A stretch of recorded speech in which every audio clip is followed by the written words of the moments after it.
So, everyone, welcome to the first Heart Muscle Talk of 2024. As you recall, the Heart Muscle Talks are designed to showcase individual researchers' work, but every 3 or 4 sessions we have an expert speaker, and we're very pleased today to have Professor Mathew Maurer from Columbia University in New York. Matt is a cardiologist with an interest in heart failure and cardiac transplantation, but also has a special interest in amyloidosis. And Matt, we're really looking forward to your talk today about the future of therapy of this disease. So over to you, Matt. Great. Well, thanks again for the kind invitation, and look forward to a fruitful discussion.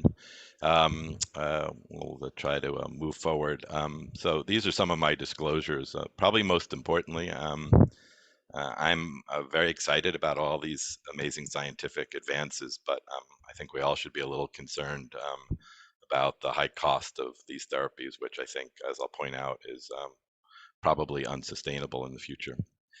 Trying to make it a little interesting, I make these 3 predictions, which I'll try to go through some data about, and those are shown here. First off, with early stage disease being more commonly seen in clinical practice because patients are thinking about the diagnosis of cardiac amyloid, leveraging non-invasive imaging. Commonly available heart therapies will probably be better tolerated and probably have a larger role than we saw in the past. I think there'll be several therapies that have different mechanisms of action which will be available, and that'll pose the important advancements will come, but there'll be challenges, and whether or not a combination therapy could have a role is up for discussion. So let's talk a little bit about early stage disease and the use of just general heart failure therapies. These are a conglomeration of recommendations from the expert ESC document that Pablo headed and many of us participated in, and just down in the heart failure realm, there was obviously try to maintain euvolemia with diuretics, and this seemed to recommend deprescribing beta blockers, avoiding ACE inhibitors, and obviously advanced therapies not typically performed. This disease, as we're all well aware, is a quintessential form of a restrictive cardiomyopathy. Here's a pretty advanced patient with literally no ventricular chamber capacitance, but a large left atrium. And these individuals obviously have progressive upward shifts in their end diastolic pressure volume relationship, with concomitant declines in their end diastolic volume and therefore decreases in their stroke volume. And as a result, cardiac output declines, and so does blood pressure. And this may have a role for deprescribing in more advanced therapies, beta blockers, ACEs, ARBs, and ARNIs. And we certainly recognize the phenotype in individuals who were previously hypertensive and are no longer hypertensive. But as the disease shifts, I feel for general providers because the overlap is not so straightforward. These are data that we collected, published with Wayne Levy and Richard Chang, just looking at our data set and years ago, and several hundred pretty advanced cardiac amyloid patients. This is beta blockers and mortality, no benefit. ACE inhibitors, whether they were prescribed or not, and no mortality benefit. These were non-randomized data, just controlled. But interestingly, we found this signal, and these were individuals who were usually on relatively moderate or higher dose, I would say, carvedilol, 12.5 to 25 milligrams typically, but not everyone. And when we stopped the beta blocker, you can see there was compared to those who continued the beta blocker, there was a significant difference in mortality with a hazard ratio of over 50% reduction. So that's where I think people began to say, well, there's a fixed stroke volume, a low output state, and beta blockers are probably not a great idea. I think everyone's aware of these seminal data that Mariana and Julian published just this last year, looking at their large cohort of over 2,500 individuals, of which people were treated with ACE inhibitors. Their data was concordant with ours. There was no clinical effect of ACE inhibitors across the spectrum of disease. These were retrospective analyses, but propensity matched. Interestingly, beta blockers in the cohort pre-specified who had an EF less than 40% had a pretty significant hazard ratio of 0.61, with an absolute difference in mortality of over 10% in the data they had online. And the MRA data, well, this was rarely discontinued, but again tended to have a across the spectrum of disease benefit with regard to all-cause mortality. Though I have to say the online supplement to these data shows that the difference in the percent of alive or dead in those who got MRAs and non-MRAs was only like 1.5%. So it's a little discordance between the time to event and the absolute mortality reduction seen. Most interestingly, I think in the past we've all recognized that this disease is associated with progressive heart failure, rises in CVP, declines in stroke volume and cardiac output, and what I see as a cardiorenal syndrome with increasing doses of diuretics. We showed that the daily dose of a loop diuretic in milligrams of Lasix per kilo per day was highly associated with outcomes, and this got operationalized into a scoring system that we use combining the NAC stage, New York Heart Class, and the daily dose of diuretics to define people as early, middle, or late. And I think we're all aware that SGLT2s have been shown to be effective in HFpEF and CKD, raising the possibility that these could be useful agents. We just finished this very small, but I find it intriguing, open label study in 15 patients prospectively done who were older adults, mainly with wild type disease, though there was a variant patient, mainly whites, with kind of class 1 and 2 conditions, all of whom were taking a loop diuretic and several other agents, all of whom were on standard therapy and all of whom were on a median dose of, on a loop diuretic, but a median dose of 40. And what we did in this study was we gave open label Jardians for 12 weeks. And as you can see, weight went down, renal function and didn't change, nor did cardiac biomarkers over this short period of time. What we saw was uric acid went down. And then we did an interesting technique using MRI to measure body composition. So not using assumption like in DEXA of what the water distribution is, which is usually fallacious in heart failure, but actually directly measuring with MRI. And you can see that this technique allows you to measure fat mass and fat-free mass, and fat-free mass is mainly water. And there was a significant decline in 12 weeks. We also saw that these patients had a decrease in their diuretic dose. So they were losing water weight, but needed less loop diuretics to do that. These are data in a cohort of patients that we studied with in our clinic, where we were comparing patients who got SGLT2s and controls, similar ages, similar racial backgrounds, majority of whom have wild type disease, though not an insignificant number with variant disease. And the most common variant in the US is Val122ILE that affects almost exclusively those of West African ancestry, preserved ejection fractions, never patients with amyloid are almost never obese in our experience. And we use both clinically empagliflozin and dapagliflozin. They were all on background therapy, both groups. And like I said, the median dose of diuretic was higher in those who we administered the drug to clinically than those not. And the patients getting SGLT2s in our clinic are usually more advanced, both with regards to New York Heart Class and their natriuretic peptides. You can see their Columbia score. This ranges from 1 to 9, is 4 in those who are getting SGLTs versus 3. So a slightly sicker cohort. And these are some of the effects that we saw. This is the control group here in the upper curve. This is the dose of a loop diuretic, and it went down by about 25% over the 12-week time period.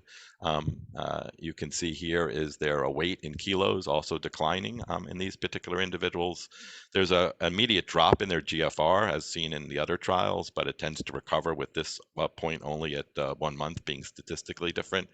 And these are the natriuretic peptides with no significant differences out over an average follow-up only about 9 months. Troponin didn't change, but as we know from other trials, uric acid tends to go down, which is a nice saltatory benefit of SGLT2s in individuals who are elderly with a high chance of having gout flares.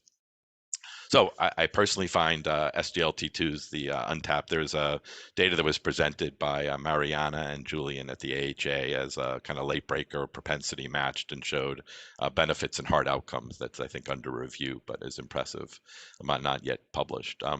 We also see, not for early patients, but a pretty significant need for permanent pacemaking over time in patients. And there's a nice data from the Italians looking at a scoring system in which people had either AFib, first degree heart block, obviously not both of those at the same time, but historically, or wide QRS. And if you had, for example, all three of those within about a year's time, you can see here there was an upwards of 35% need for a permanent pacemaking. So we've begun to actively ascertain with long-term monitors to try to make sure older adults don't syncopize, pass out, and break their hip before we catch their needing a pacemaker. And obviously, I think there may be a change in what type of pacing we should be doing. These patients, as we saw before, have very low stroke volumes and low cardiac outputs.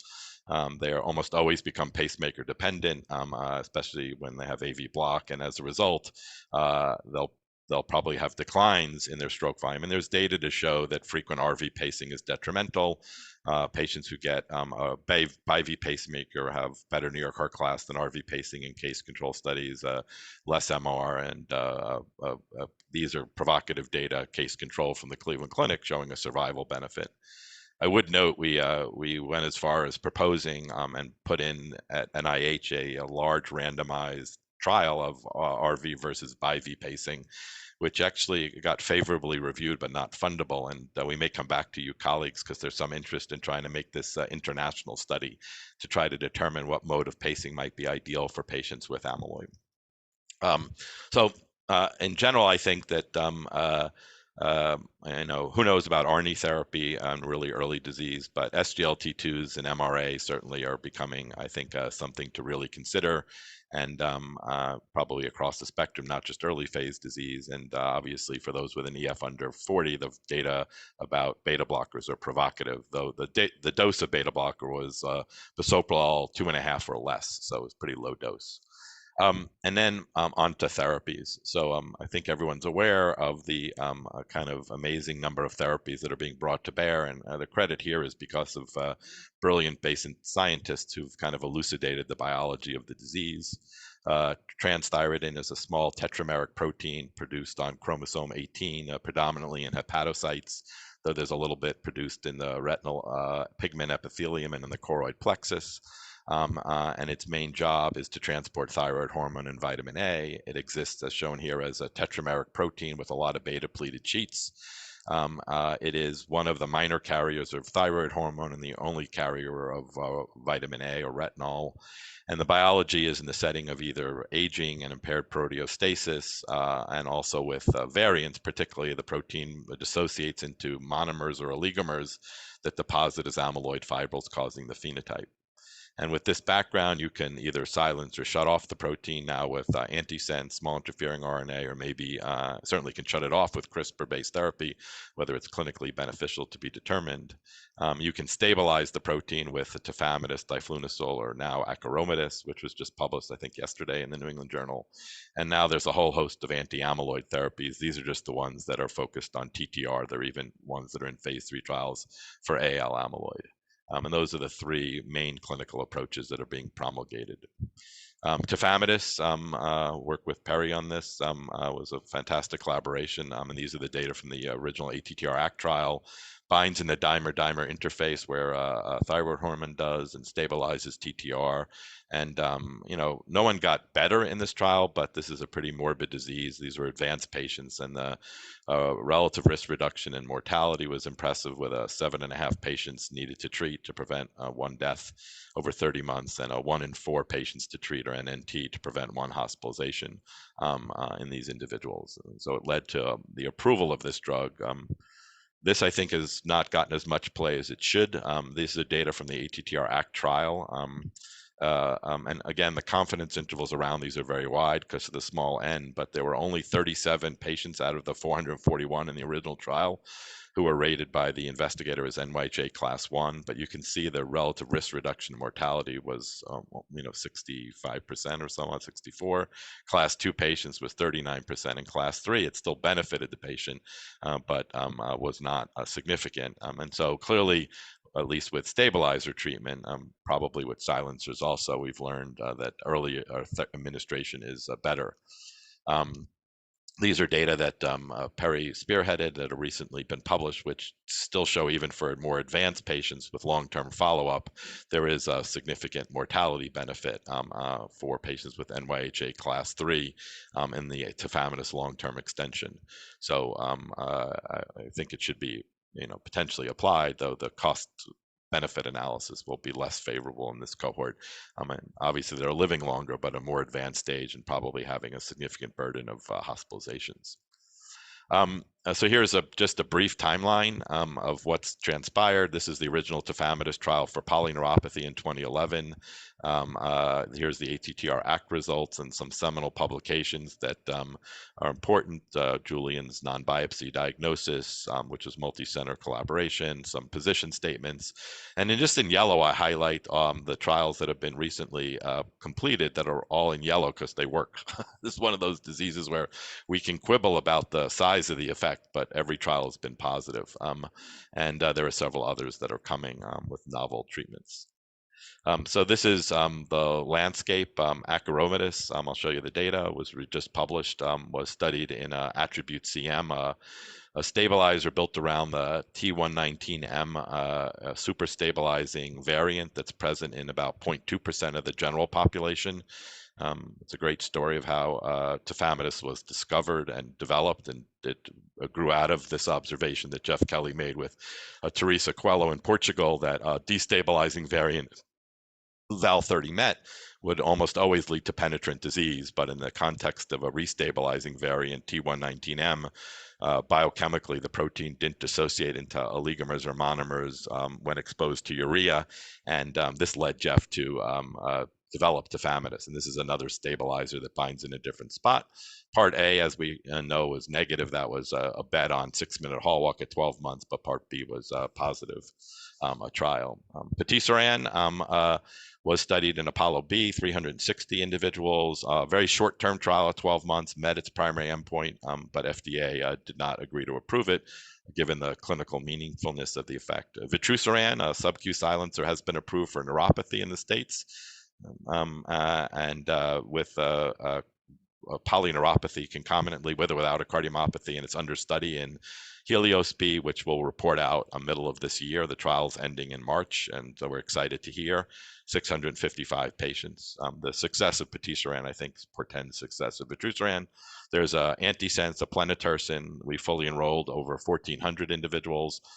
Very large trial, expected to read out in 2025, and now we have another way to silence TTR. That's a CRISPR-based therapy, and there's now 65 people. I'll show you some safety data have been studied, and a phase 3 trial has actually been launched. It's called Magnitude. So this is the attribute CM data, conducted similar to the tafamidis trial, a 2-to-1 randomization, so 2/3 chance of getting drug, acoramidis 800 twice a day versus placebo, a typical cohort of individuals, followed for a fixed duration of 30 months with a FS method or Finkelstein-Schoenfeld, looking first at mortality, then CV hospitalizations, and then 2 other hierarchies, NT-proBNP change of win defined by 500 picograms per ml, and then a change in 6-minute hall walk with no minimum difference to define the change. And this trial enrolled a typical population, more wild-type patients than were seen in the ATTR-ACT. I'll show you a comparison. They were less sick, but well-matched, what these data show. And patients were allowed to take concomitant tafamidis after 1 year. And yes, slightly more on the placebo arm took it, but these drop-ins on tafamidis didn't affect the actual results of the study when analyzed. Just to highlight, ATTR-ACT versus attribute. Attribute's a little larger. Patients are a little bit older. Same prevalence of male patients. And you can see we've not done a very good job at engaging minorities as we go forward, even though there's an interest. Variant patients are less common in this trial, and variant patients progress faster, and they have a lower rate of class 3 patients in this trial. This is what we're seeing nowadays, earlier class 2 population with a lower NT-proBNP by about 700 picograms. The trial was, as shown, markedly positive for the overall Finkelstein-Schoenfeld win ratio here of 1.7, and these were just published, I believe, yesterday online in the New England Journal. And across the cohorts, it seems to perform reasonably well. Same thing, which is doesn't perform as well for class 2 versus 3 patients, which I think is typical of this class of therapy. These are some of the more relevant data that most clinicians are used to seeing, not Finkelstein-Schoenfeld or win ratios, but rather Kaplan-Meier curves. I guess we could decide whether they diverge at 19 months or 24 months, but all-cause mortality was not statistically different. It was in the ATTRACT trial, but it's just because I think patients are less ill. The absolute risk reduction was 6.4%. It was 13 in ATTR ACT, but again, the relative risk reduction was very similar, 25%, where ours was about 30. And again, it's typical, I think, if you shift to an earlier phase population, you're not going to see as much mortality, but you could see better reduction in hospitalizations, which they do see here, which is a 50% reduction in CV hospitalizations, and again, effective across the spectrum. And notably, it was effective for their class 3 patients, albeit wider confidence, which we didn't see in ATTRACT. Whether their class 3 are the same as the class 3 that we saw in ATTRACT, I guess, is up for debate. Same concept with regard to surrogate endpoints or biomarkers. NT-proBNP rises very rapidly in placebo, and rises less slowly in acoromatous patients. And 6-minute hall walk diverged, but it took a longer time period. So remember, the company had bet part A, they gave 0.01 of the alpha to this effect, and they didn't see any clinical effect. It took a longer time period for these curves to diverge in earlier stage patients. And this was the KCCQ, which tended to diverge earlier, but not to the same degree as we saw in ATTRACT. This is the Apollo B data, which also were recently published in New England Journal. 360 individuals with wild-type or variant disease randomized to patisiran or placebo. This drug, as you recall, is administered intravenously every 3 weeks, along with concomitant pre-medications. And the primary endpoint here was maybe very aggressive at 1 year, probably too aggressive, a 6-minute hall walk with a key secondary of a 6-minute KCCQ overall summary score. Again, well-conducted trial, I have to say, in the midst of COVID. It's kind of unbelievable. Amyloid patients are really very adherent to therapy, and this is the randomization, which worked very well represented around the world. They had a slightly better than attribute CM representation of variant patients. And again, similar to attribute, NT-proBNPs in the 2000, low 2000s, 1900 range, as opposed to 3000 in the ATTRACT trial. The drug works, as we all have known, very effectively at lowering TTR levels very acutely by 3 weeks, and the mean reduction was about 86% at 12 months.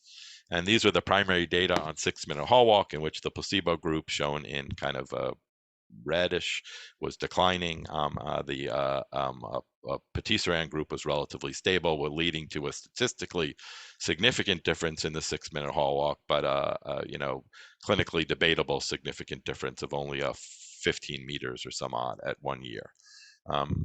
These are the KCCQ data, which also led to statistically significant differences, but the clinical differences here. Well, I should say this is the least square mean kind of sensitivity analysis, showing that the 6-minute hall walk was also using MMRN statistically different. And these were the KCCQ data, showing stability in the overall summary score in those on patisiran and declines, with a change of about 3 to 4 points on KCCQ, not in the range that many of us think is really clinically robust. Same phenomenon with biomarkers that we saw before, in which NT-proBNP rises in placebo and goes up, but albeit at a slower rate in patisiran patients, and the same with troponin data, suggesting a favorable effect on these secondary outcomes. This is probably, I thought, most impressive of the data. At 1 year's time, we didn't see many meaningful effects in any other trial, but you can see here LV mass was statistically different, and stroke volume, which is what the heart's job is, was declining in those on a placebo and stayed stable in those on a patisiran therapy, suggestive of an important effect, along with differences in the strain and less decreases in ventricular capacitance seen with patisiran. And these are the now 24-month. Obviously, we stopped infusion to 12 months, but we've continued these. I give credit to the sponsor. They could have just bailed completely, but they're continuing to allow patients in this trial who are enrolled to get access to drug. I'll make a bold prediction. You can see here are the survival all-cause mortality curves. And they're diverging. And my sense is, unfortunately, we've had a few more deaths, that this could become, over the next 6 to 12 months, statistically significant, such that administration of patisiran in the first year of treatment portends a better survival long term. I've been with the FDA a few times, and they didn't approve this, but I will remind everyone they also didn't approve tafamidis in 2011 for neuropathy in the States, and it's still not available. So sometimes I think they make the best decisions they can with the information they had at the time, but it turns out that certain drugs are effective. And for patients, they're very disappointed because these data demonstrate what we see all the time in amyloid, which is this is the patisiran long-term on 6-minute hall walk in KCCQ, and you could argue now we've unblinded, we've randomized people and transitioned them over, so these are all potentially biased. But what patients lose over time, they don't get back. So here is the patients who are randomized to placebo. They've lost whatever duration of 6-minute hall walk, and they don't recover back to this point, and the same with their quality of life. And so there are patients, I think, in this time period before we get hopefully another silencer, who are going to progress over time and not get back to their previous state. And then these data that Julian published are kind of a mind blow, I think. I remember talking to several investigators, and they're like, they did this in humans or in mice? I'm like, no, in humans.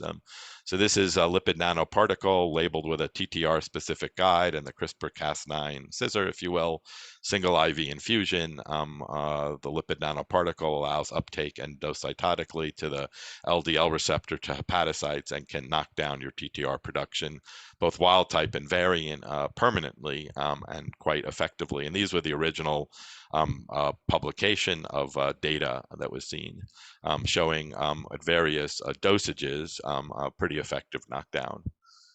The company has gone on to enroll now 65 individuals. These data were reported at a recent European meeting in Madrid, in which you can see very few serious reactions. And of the ones that had an AST increase, they did come back to down. They were serious in grade 3, and they seem to have, in the cardiac patients, very long-term and effective suppression of TTR outwards of a year. So, quite encouraging as a, quote unquote, one and done phenomenon. So lots of different treatments over the years. How they all get utilized, in what order, is one better than another?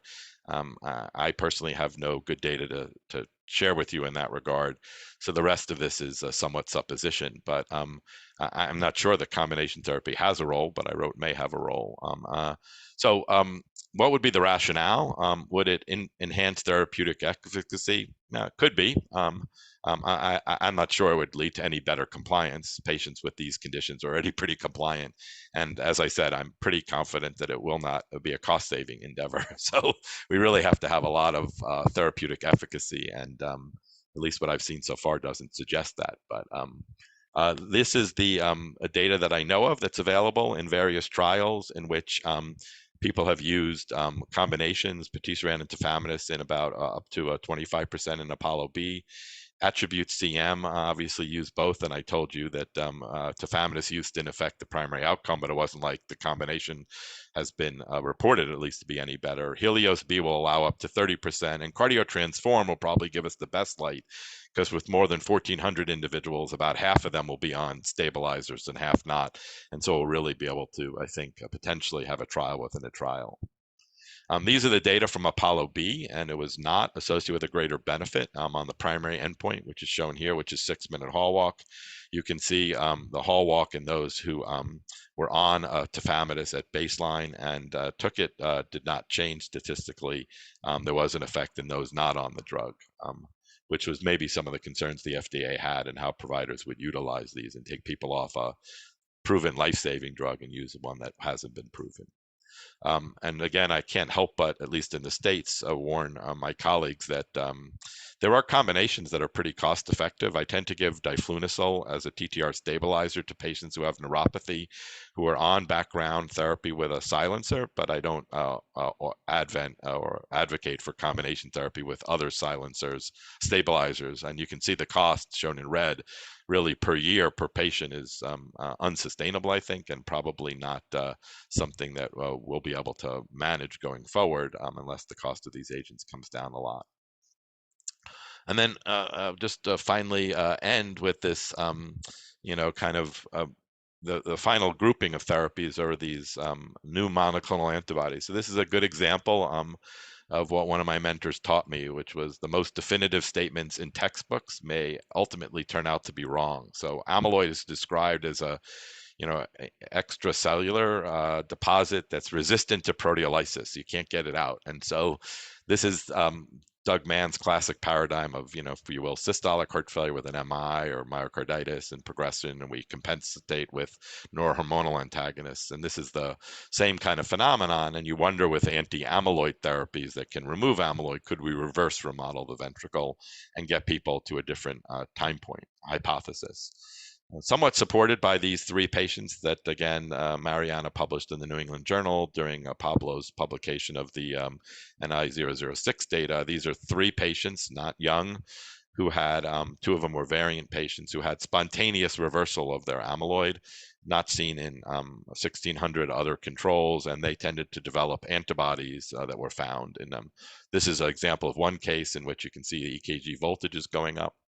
Here's a second patient whose wall thickness on MRI went down.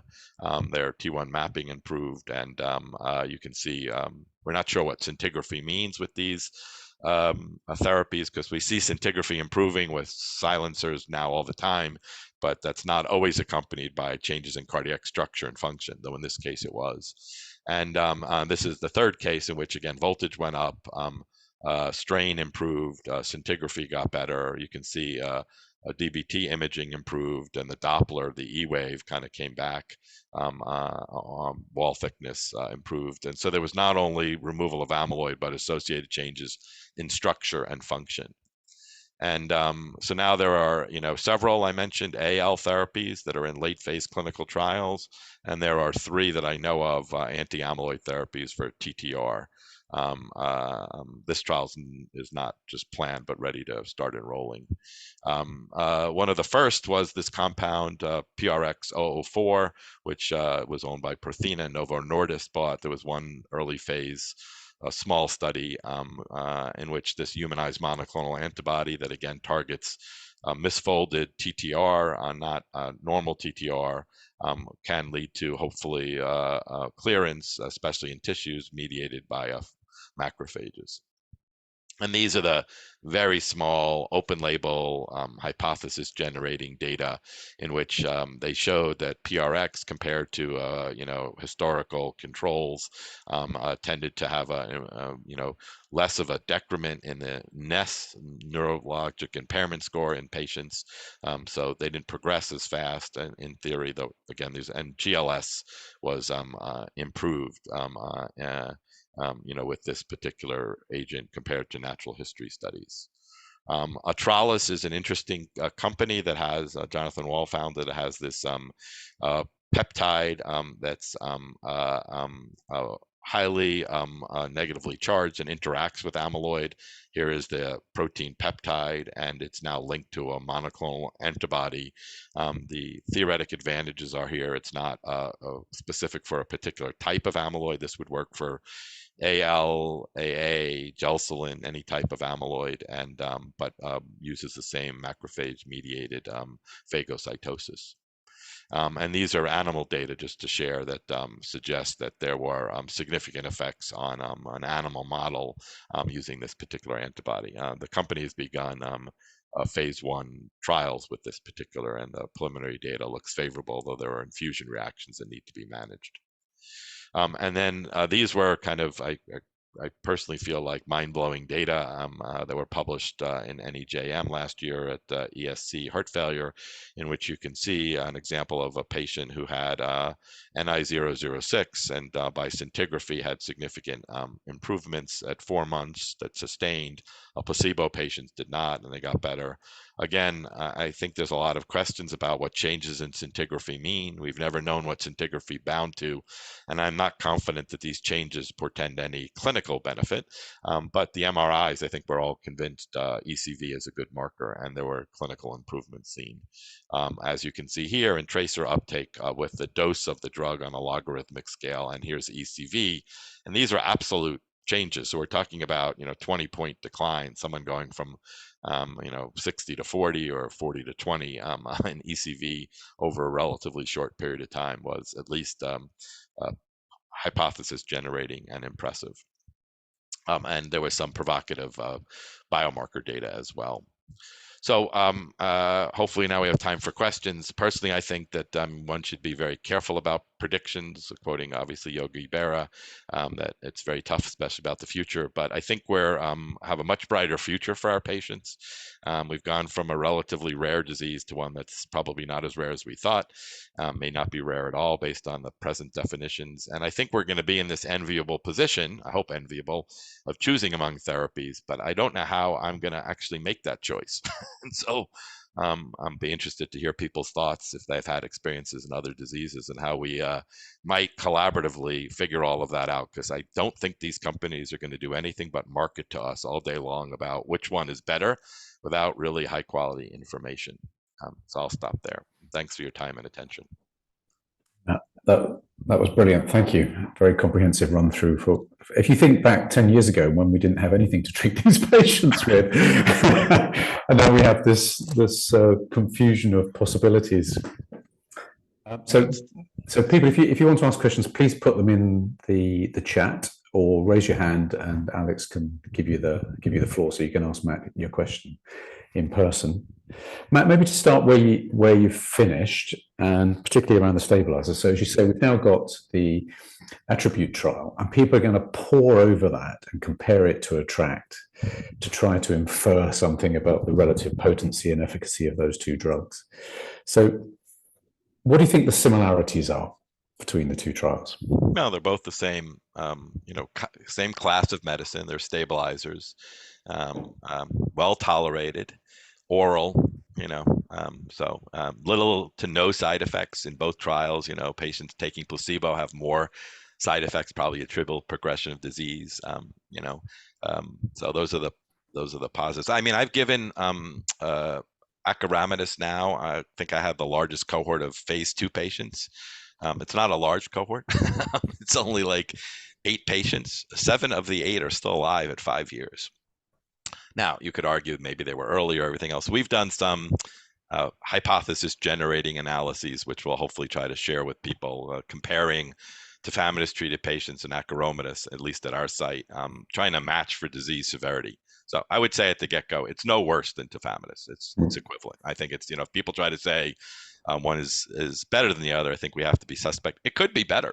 It could be. I mean, there's, biochemical evidence to say with techniques that, are not well validated as portending a clinical benefit, but there are ways to measure TTR stability. I've seen them being developed. There was an original assay we used in the phase 2 tafamidis, which is a pretty terrible assay, and it was yay or nay and what percentage of people.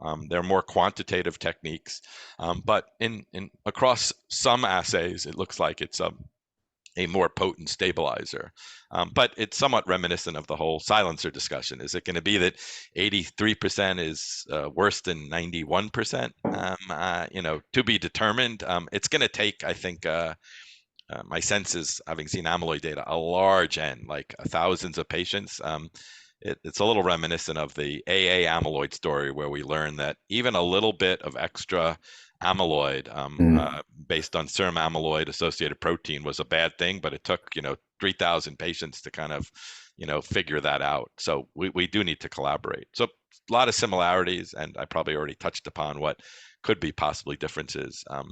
I wish they would have done a head-to-head trial. Obviously, that would have informed us a lot, but no one does that usually. No, of course not. Yeah, I mean, it didn't quite reach the mortality endpoint. I can't remember this, and that's been explained on the basis that the patients weren't as sick as they were in ATTRACT. But you made the point in ATTRACT that actually the greatest mortality benefit was in the patients who were in NYHA functional class 1, albeit it was a smaller group. So is that really the explanation?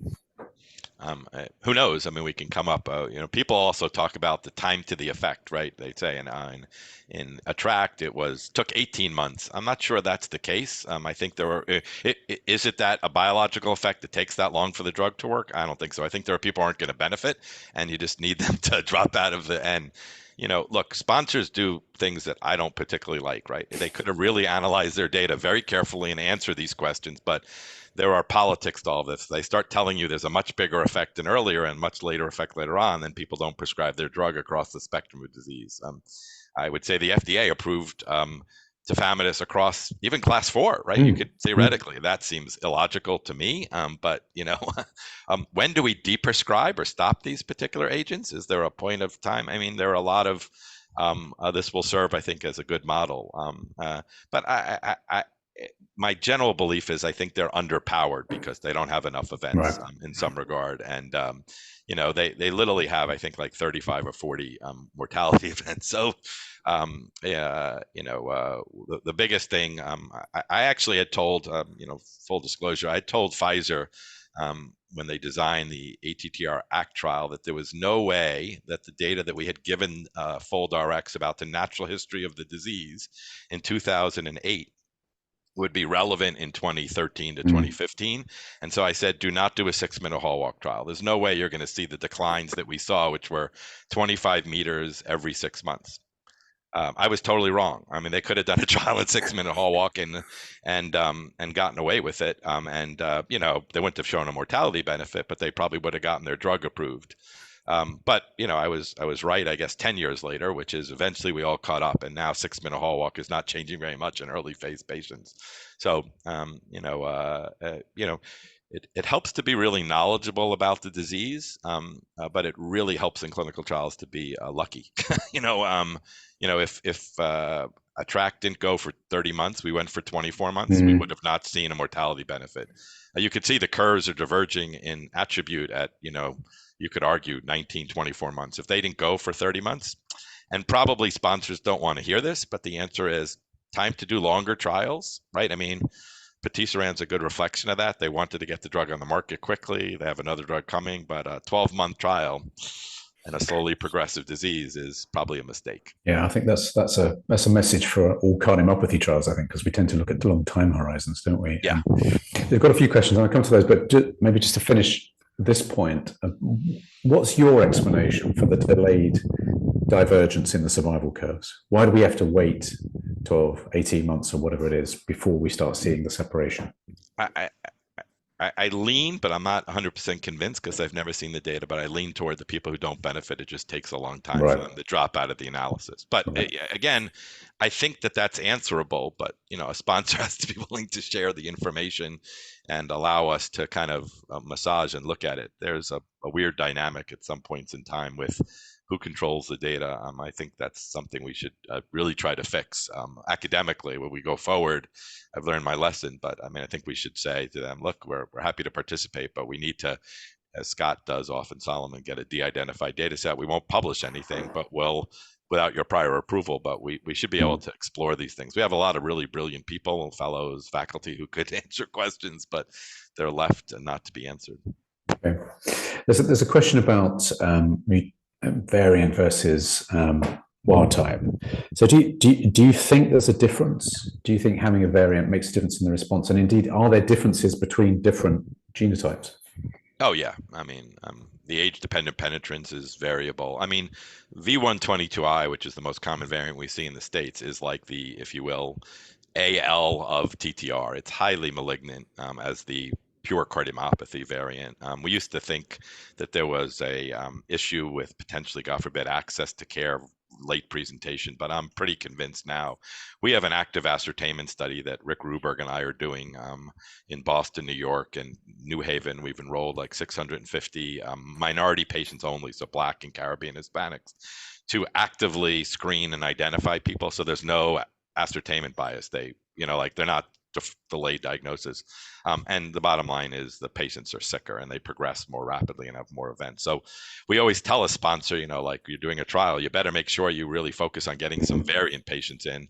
The FDA mandated in the ATTRACT trial that we were supposed to be at 30%. I don't know if you remember, Perry, but we went to 400 and we were only at like 15%. And we thought the FDA really, they told us what to do. We thought they meant business. So we stopped enrollment, closed enrollment, and we recruited 41 variant patients.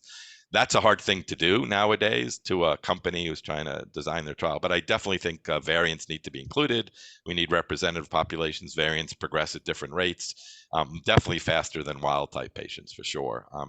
And that gets back to the whole stability issue, which is, parenthetically, TTR stability is not statistically different measured with the best assay in patients with wild type TTR amyloid versus age match controls, leading to the hypothesis that everybody's TTR is unstable. Right? We're all falling apart a little bit. And while a stabilizer will raise the bar and prevent possibly disease development, there may be other mechanisms of how this disease is operative. And that's probably, maybe there are tissue targets in the organs that attract TTR, why the ligaments, there's a shared epitope in the heart, in the ligaments, in the extracellular matrix.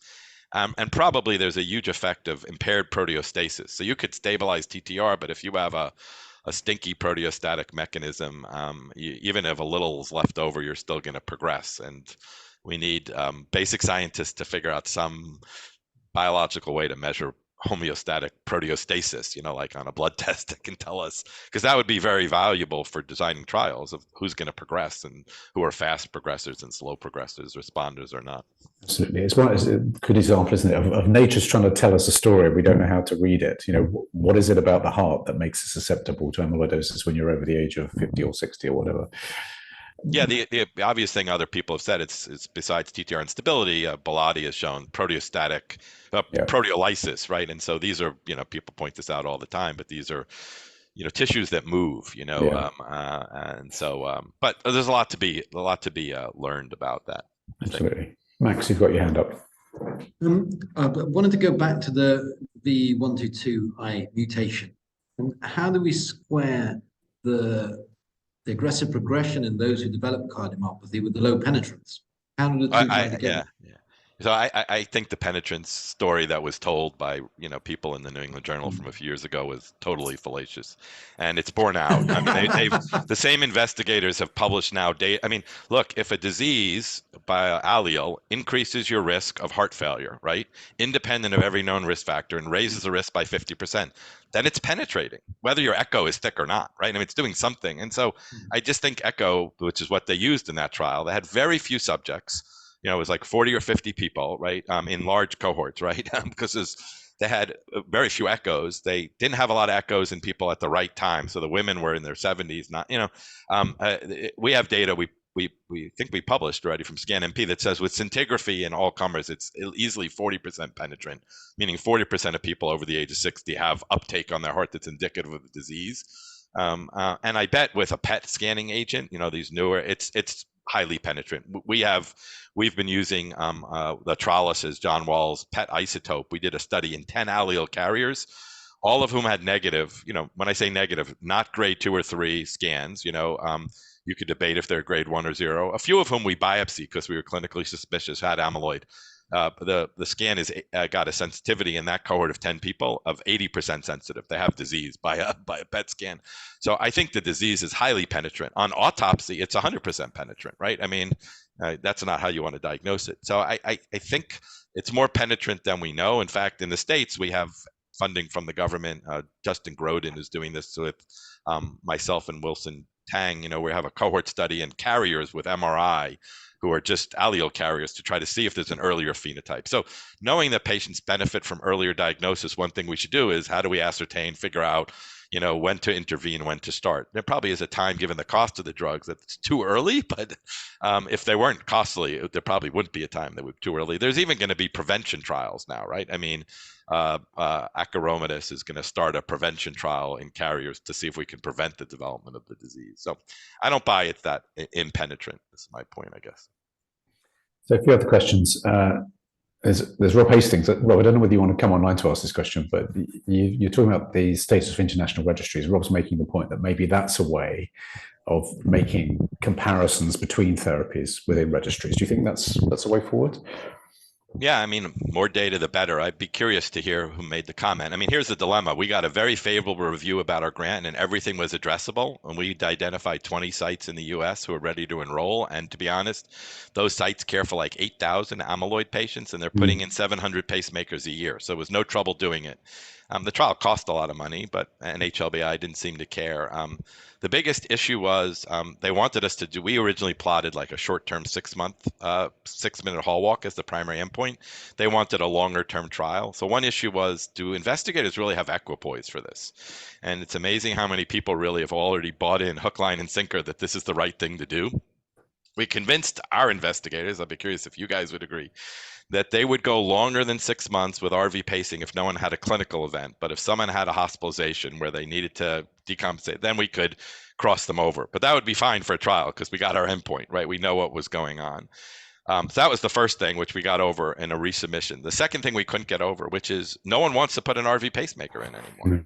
Everybody in the States is like, I'm done with RV pacing. I want to put in a left bundle branch pacemaker. And it looks like the EPs, who are great, have kind of jumped all over that.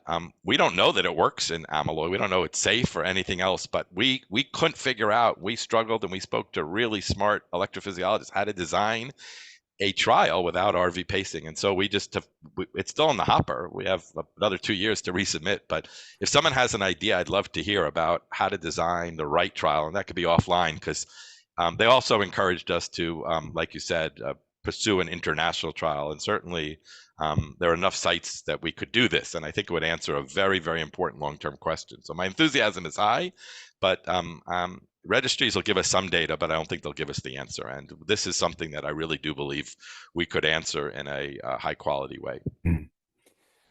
Eloise just asked the question. She's posed a couple of scenarios, but I think it plays to your point. It's this interrelationship between sort of tissue deposits of amyloid and whether or not that is amyloidosis, and its relationship to positive scintigraphy and the rest of the phenotype on MRI, for example. I mean, yeah, these things are always anecdotal, aren't they? But we've relatively recently had patients where we've looked at the phenotype, ECG, echo, MRI, and said this is amyloid, negative scintigraphy, negative mutant variant, and then about 6 to 12 months later, the scintigraphy has become positive. Yeah, well, scintigraphy, I just point out, I mean, I don't think everyone remembers this. So if you go to the real data is always in the online supplement. So if you read the abstract of the Julian's paper, it says what I perceive, unfortunately, to be somewhat misrepresenting. It says, oh, grade 1 or higher is 99% sensitive, and then it's highly specific, 99 or for not 100% in the context of negative monoclonal proteins. The way we use it, though, is do you have a grade 2 or 3 scan? And if you look at the tables with grade 2 or 3 scan and a negative monoclonal protein, scintigraphy, when the prevalence was 50%, right? I mean, it was half the people had disease. It wasn't hard to figure out who had disease and who didn't. I jokingly would say my daughter, who's not even in medicine, a social worker, probably could figure it out without scintigraphy. It was 70% sensitive, guys. It isn't that good. And if we now start to go to early disease, like you're describing, I don't think scintigraphy is going to be, I think there's a huge problem with it. And you could wait, but I think to your point, Perry, if you have clinical intuition, you're looking at the whole case, which I hope we all are doing. And there are times where maybe biopsy is relatively safe, or I think this is the big role for PET scanning. Yeah. I mean, I used to be nihilistic about imaging, but if we're going to spend $250,000 or $500,000 a year on a therapy, we can spend $3,000 on being sure we have the right diagnosis. I think, like it's, so that I think is going to be a really exciting arena. And never mind that, then you can serially follow what's going on. Patients ask all the time, "Hey doc, how am I doing?" And the scintigraphy could get better, as we see, but we don't see any changes in structure and function, despite it going from grade 3 to grade 1 or 0. And that says to me, we never knew what it bound to. It's probably not binding where the amyloid is, and it's very good diagnostic test, but I'm not sure it's going to be there for forever. Kind of 10 years. Yeah. Matt, we're sort of down to the last 3 minutes. Jacob Oliveto has asked a question about the deprescribing issue, and that's certainly, this was a very sticky point with our attempt to get tafamidis license in the UK, which of course it still isn't. We've got another crack of the whip in a few weeks' time. But is it really a problem in this disease? I mean, if you get to the stage where you've got end-stage heart failure class 4, what's your life expectancy with TTR amyloid? Yeah, terrible. And you're right. It's not hard. We just have to, I think, as a community, operationalize and show people the data. Having said all that, it is hard in the States. I mean, I just took care of a guy whose obituary is in the New York Times this week, and a lovely man. He came with advanced, TTR amyloid at 87. His stroke volume was, 20 cc's, or something. He had a right heart cath in outside institution. We had a cardiac index of 0.8 or something, and he had advanced disease with an NT-proBNP at 12,000. He got treatment with tafamidis, but then he, wasn't getting any better. And, I wanted to put him, his wife is very uptight, on hospice. And in the States, hospice is funded in different ways, but he'd have to take away his tafamidis, which is perfectly fine in my opinion. But patients get, and families get kind of, enamored by it's no toxicity. It doesn't, and so there are these issues. So I think as a community, Agona was right. We need to really figure out how to spell that out. And I think you guys in the UK were ahead of the curve. We in the States are happy to just spend money wildly no matter what. But, understanding how to stop a therapy is a good idea. Maybe also CRISPR would be interesting to study in that context. If you give a single IV infusion, can you then stop some of these and deprescribe all the other therapies that you're getting, right? And they may have a path forward, even though it costs a lot up front, but to be determined. I was going to get into that, but we've run out of time now, Matt. But it's, Matt, a really, really fantastic talk. I mean, I think we could have spoken for another hour about all the issues and questions that we now face. But in a way, these are great questions to have, right? Because we've got options, and as you say, we need to work this through about the right patient, right treatment. But a totally different landscape to the one we had not so long ago. Yep. Agreed. Matt, thank you. My pleasure. Thanks for inviting me. Be well. Have a wonderful 2024. And you, sir. And thanks everybody for attending. And we'll see you again next month. Thank you very much.